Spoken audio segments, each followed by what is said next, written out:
starting under the Bush administration and continuing under the Obama administration, there has been a revolution at Guantanamo.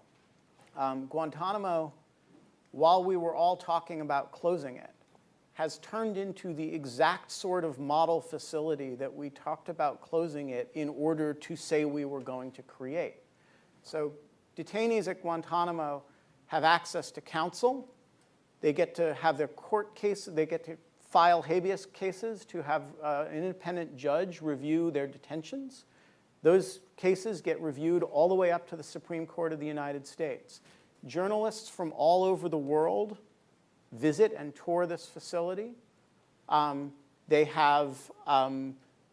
is a lot of public evidence that gets released in the course of these habeas litigations. And once they are found to be properly detained, they are then have a continuing review process for as long as they're held there that's actually promises to be quite rigorous.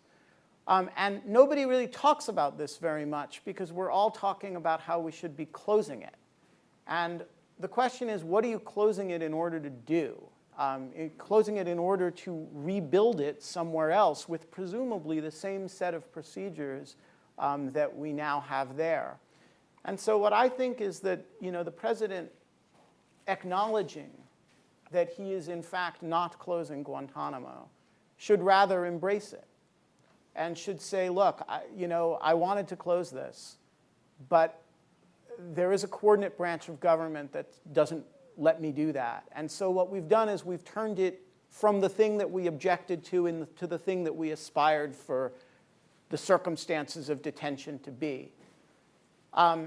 And the irony is that if he made that argument, there would be certain process consequences to it, because there are a bunch of people being held elsewhere in the world who do not, though in US custody, do not have the same sort of generous rights that are now being granted to Guantanamo detainees. And so what I think, yes, is that we should bring anybody we're holding anywhere in the world in military detention, other than in certain very specific theater conflicts. But if we're holding people still foreign theater in Bagram, which we just turned over to the Afghans the other day, I think those people should be at Guantanamo, where they should get the benefit of the additional procedures that you get at Guantanamo that you don't get at the detention facility in Parwan. And I think a lot of good things would come, presumably in a second term, if we could have a little bit more of an honest conversation about Guantanamo, which is A, that it's not going away, and B, that we've really corrected the problems that made us want it to go away.